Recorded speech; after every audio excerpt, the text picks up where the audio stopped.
Good morning. My name is Jessie. I provide respite care for special needs kids in New York City. I was laid off in March due to the coronavirus pandemic, and this fall, some of the families that I have previously worked for have asked me to do some tutoring or some virtual learning with their kids.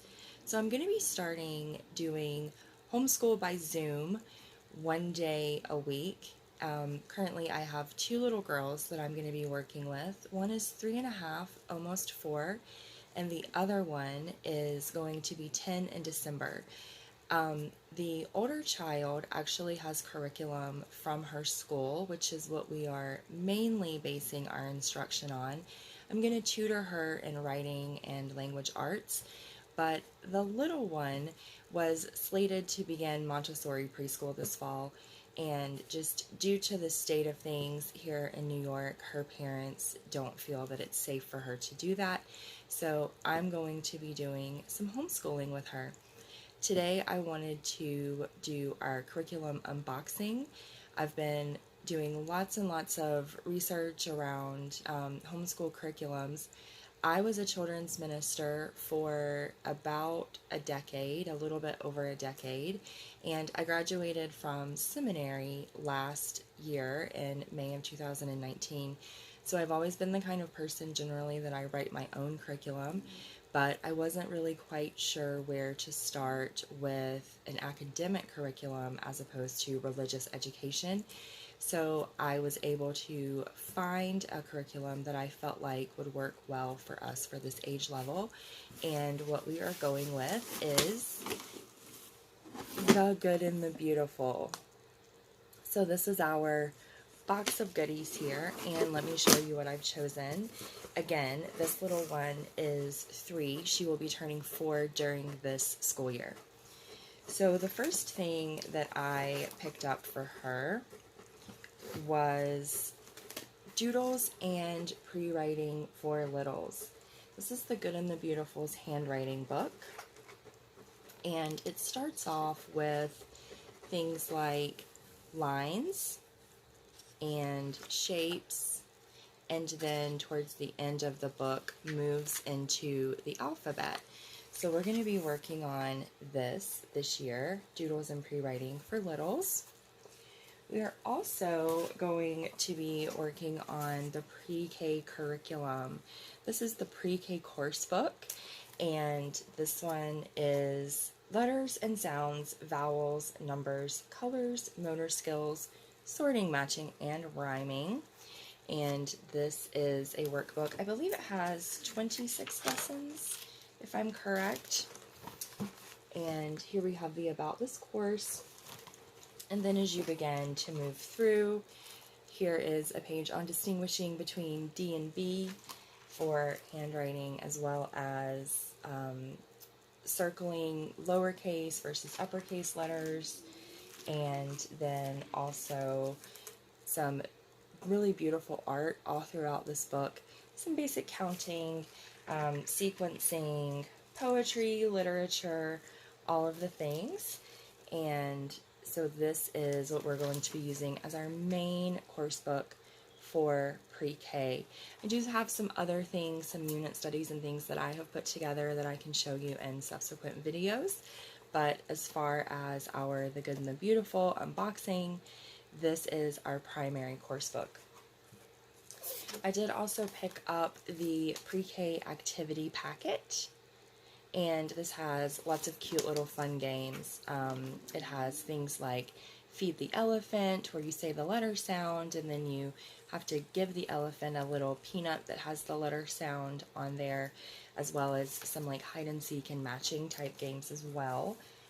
I did also go ahead, even though The Good and the Beautiful does not generally recommend science or math curriculum for kids at this age level, I did go ahead and pick up the Mammals unit study. I don't know that we will use much from Mammals this year other than the mini books.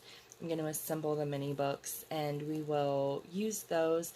I don't know how much of the actual curriculum we would use, but I thought this was a really good one to get started with. And I just absolutely, all of the Good and the Beautiful artwork is so pretty. It's just so nicely done. Then I also did go ahead and pick up the Mammals read-along pack. I did also pick up Prairie Dog Town. It was out of stock when I ordered.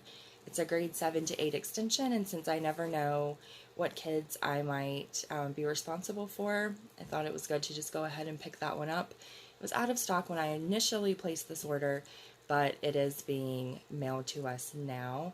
I actually missed a delivery from the FedEx lady this morning.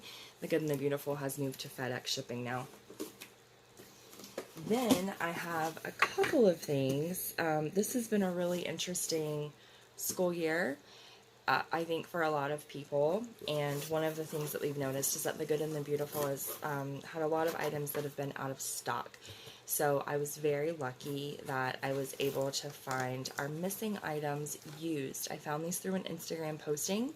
So we do have the flip books, the letter flip books that go with our pre-K course book. These are super cute. You just match the letter, so the uppercase M, the lowercase m, and then the animal that it corresponds to. You cut on these lines here, and then it becomes your little flip book. So there are 4 of these, and they move through the different letters of the alphabet. So these are there. And then the thing that I found that I was just the most excited about, I was heartbroken when I found out that this was a limited edition product and that I had missed out on my chance to have it. And then I was able to find it from a super sweet mom on Instagram, and I will link her Instagram feed down below. Her feed is beautiful, and she was able to sell me Mammals for littles. So this is primarily, I think, what we're going to use as our quote-unquote science curriculum, although like I said, I do have some unit studies and some other things that I'm going to be using this year. This is absolutely gorgeous. Mammals for Littles is, I think, just so sweet, and I loved that it was unique. I loved that this is the only kind of pre-K quote-unquote science curriculum that there is.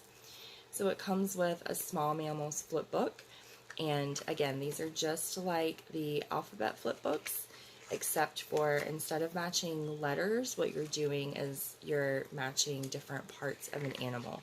So it's essentially a puzzle. You cut here and here, and then as you flip through, you can match up the animals. There's one for small mammals, and there's also one for large mammals. And then, in addition to that, it did also come with What Can You Do, Kangaroo?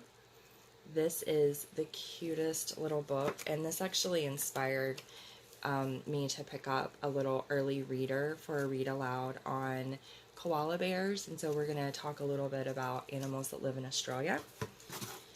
And then here is another one. This is an I Spy book. I love I Spy books. I have lots of the little I Spy books as far as board books and the traditional hardback I Spy books.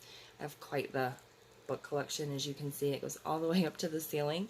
And so I love I Spy books, and this one is particularly cute.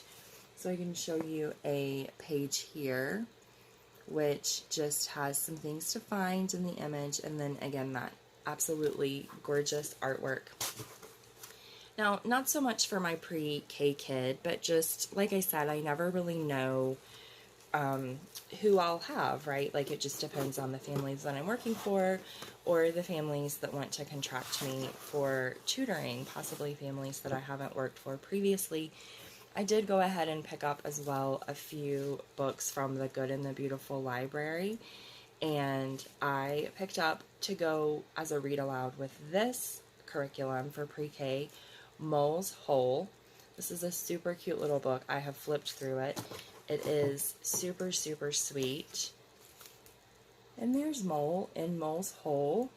And this is a book by Jenny Phillips. I did also pick up Facts About Frogs and Snakes. I picked up both of the facts books. So I also got facts about cats and dogs. I just really liked these. I really loved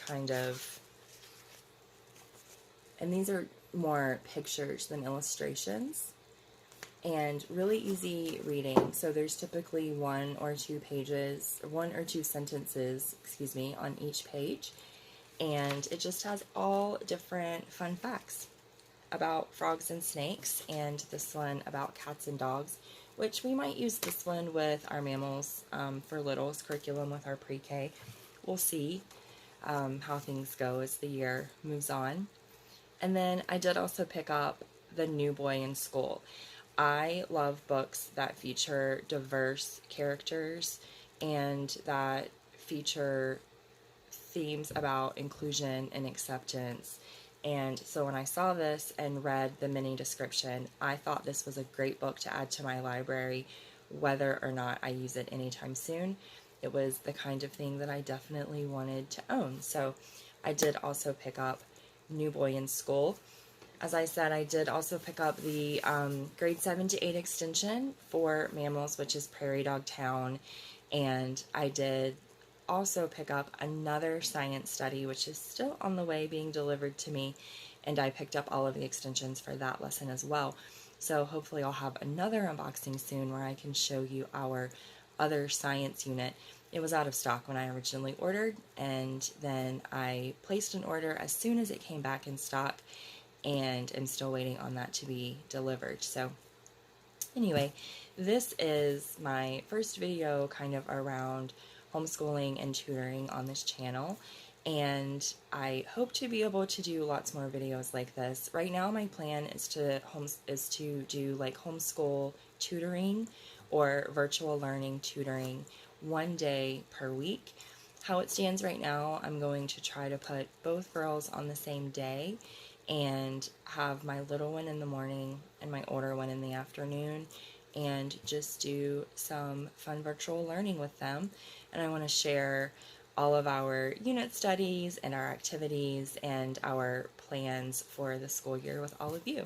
So I will be back soon with another video, and I hope you have enjoyed this unboxing. Thank you so much for watching, and have a good day.